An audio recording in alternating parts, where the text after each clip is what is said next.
সাইদকে জুলাইয়ের প্রথম শহীদ বলে দাবি করেছে। আমি আপনাদের কাছে প্রশ্ন রাখতে চাই, তিনি কিভাবে শহীদ হন? যে মানুষটা কিভাবে মারা গেল বিগত 2 বছর পরে আমরা আজও সেই বিষয়টা পরিষ্কার হতে পারিনি। আমরা বলবো যে পুলিশ সদস্যকে কাছে ঝুলিয়ে রাখা হয়েছিল সেই পুলিশ সদস্য শহীদ, আবু সাইদ শহীদ না। আমরা যখন পরিষ্কার হব আবু সাইদের সঠিক মৃত্যুর কারণ, তখন নতুন ধারা বাংলাদেশ এনডিপি এবং নতুন প্রজন্ম সিদ্ধান্ত নেবে তাকে শহীদ বলবে নাকি জঙ্গি বলবে। জুলাই অভ্যুত্থান একটি ধোঁকাবাজির অভ্যুত্থান। সেই অভ্যুত্থানে বিভিন্ন সময় বিভিন্ন সংবাদ মাধ্যম বিভিন্ন সংস্থা এক এক সময় এক এক রকম তথ্য আমাদের সামনে নিয়ে আসছে। কখনো আমরা শুনতে পাচ্ছি জুলাইয়ে নাকি মানুষ মারতে গিয়ে 800 মার্ডার হয়েছে, মানুষ মারতে যে 1400 নিহত হয়েছে, মানুষ মারতে যে 20,000 আহত হয়েছে। আমি তাদেরকে জুলাই বলবো না, জুলাই যোদ্ধা বলবো না, বলতে পারি না, কারণ তারা একটি অস্থিতিশীল পরিবেশ তৈরি করে সাধারণ মানুষের চোখে ধোঁকা দিয়ে এই মানুষজনকে তারা ভুল পথে পরিচালিত করে তারা এটি একটি যুদ্ধ বলে চালিয়ে দেওয়ার চেষ্টা করেছে। আমরা সেই অপশক্তির বিরুদ্ধে নতুন প্রজন্ম আজ ঐক্যবদ্ধ। আমরা সকল আন্দোলন সংগ্রামকে শ্রদ্ধা ও সম্মান জানাই, কিন্তু প্রিয় সংবাদ যোদ্ধা, জুলাই আন্দোলন থেকে আমরা কি দেখেছি আর কি পেয়েছি? ধোঁকা বাজি ছাড়া আমরা আর কিছুই পাই নাই। আপনারা বলছেন জুলাই অভ্যুত্থানে 800 মানুষ নিহত হয়েছে, ভালো কথা, মেনে নিলাম 800 নিহত হয়েছে। আপনারা সন্ত্রাসী করতে যে নিহত হয়েছেন এতে জাতির কোনো যায় আসে না। তারপরেও আপনারা যেহেতু বলছেন নিহত হয়েছেন, আমরা আজ 2 বছর পার হয়ে যাওয়ার পরেও এই 800 নিহতর কোনো সঠিক ময়না তদন্ত আমাদের সামনে আসে নাই, জনগণের সামনে আসে নাই। আপনারা আবু সাইদ হত্যার কথা বলবেন, আবু সাইদ হত্যার ব্যাপারে 4 জায়গা থেকে 4 রকম রিপোর্ট এসেছে।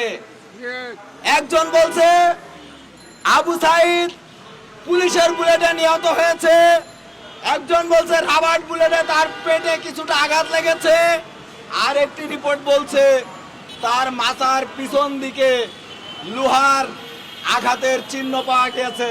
প্রিয় সংবাদ যোদ্ধা, আপনাদের কাছে প্রশ্ন রাখতে চাই, আপনারা একটা পক্ষ এই আবু সাইদকে জুলাইয়ের প্রথম শহীদ বলে দাবি করেছে। আমি আপনাদের কাছে প্রশ্ন রাখতে চাই, তিনি কিভাবে শহীদ হন? যে মানুষটা কিভাবে মারা গেল বিগত 2 বছর পরে আমরা আজও সেই বিষয়টা পরিষ্কার হতে পারিনি। আমরা যখন পরিষ্কার হব আমরা জানতে পারবো আবু সাইদের সঠিক মৃত্যুর কারণ, তখন নতুন ধারা বাংলাদেশ এনডিপি এবং নতুন প্রজন্ম সিদ্ধান্ত নেবে তাকে শহীদ বলবে নাকি জঙ্গি বলবে।